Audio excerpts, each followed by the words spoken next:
Welcome back to the last part of Globalization and the Indian Economy, Chapter 4's revision. Well, in the earlier videos, we have seen what globalization means and what liberalization means. Now, moving on further, let's see the World Trade Organization. Well, the World Trade Organization is one of the organizations which were established for regulating the trades between the countries. These organizations, like the World Trade Organization or the WTO, aimed at liberalizing the international trade. They insisted that there were no barriers on foreign trade or investments because they were thought to be harmful for globalizing the world. So, with them, the process of uh, open market for the products worldwide was not possible, because of which these kind of organizations like the World Trade Organizations, they they insisted in the removal of barriers for foreign trade and foreign investment. uh, Almost about the rules, 149 countries of the world are the members of the WTO since 2006, and rules regarding the international trades and the obeying of these rules are seen by the World Trade Organization. So it is the work of the WTO to see and create what rules have to be created for the international trade and foreign investment, and to and also it is the duty of the WTO to see if any country is uh, disobeying it, or is the rules being followed by all the countries. But even though with the World Trade Organization being at such an important place, but we find some developed countries still have unfair restriction on trades. Means there are still barriers in a few developed countries who restrict the foreign trades and foreign investments in their countries. These have to be removed. But now, moving further, let's see the impact of globalization in India.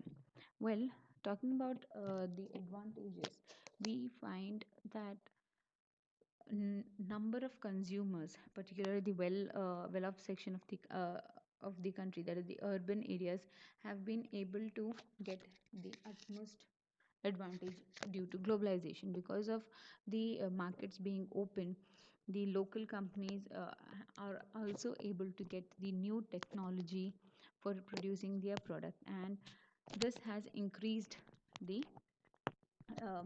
benefits of the well off section of the country. Even MNCs have increased their investment in India, and that is possible because they are getting beneficial recoveries from India. Maybe that's the reason they are investing much more in India.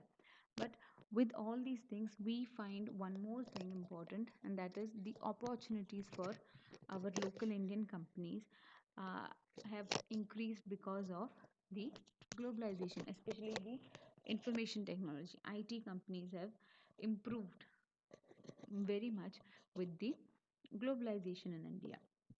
Even we find the top Indian companies have been able to get the benefit from this increased competition, because we find there were we had the best companies, the top Indian companies were best in India, but with other companies coming into India, the MNCs, we were able to develop our technology and are working looking into the competition needed to survive with the market of the outside world. With the global market entering into India, the top Indian companies had to develop to that level so that they could survive and beat the global competition. So these were the positive effects of globalization, the impacts of globalization in India.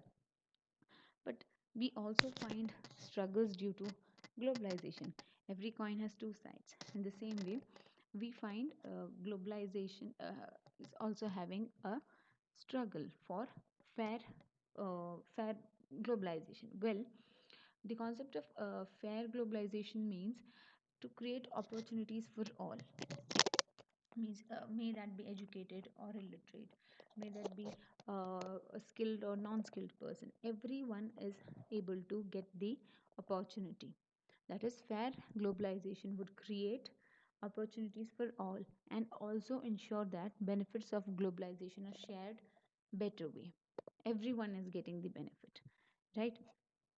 See, with globalization, those who are educated and skilled and are wealthy, they are able to grab the opportunities created by globalization and are even able to develop themselves and the society.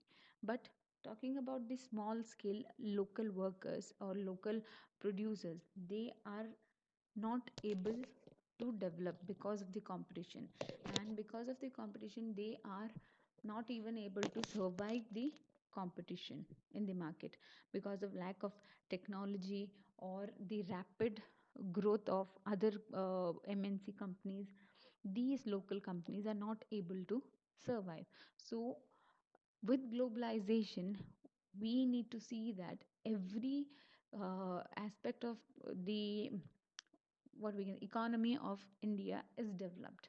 Even the poorest of the poor and the richest of the richest are able to get the benefit of globalization. That has to be seen as the fair globalization. Well, the WTO is working on it also, and in the last few years, the massive campaigns and representations by people's organization have influenced important decisions relating to trade and investments, and that have been demonstrated by the World Trade Organizations also. So, with these discussions, I hope you've understood and clearly you would be able to remember the concepts in short of the globalization and the Indian economy. So if you have liked my video, please like, share and subscribe to my channel. Thank you.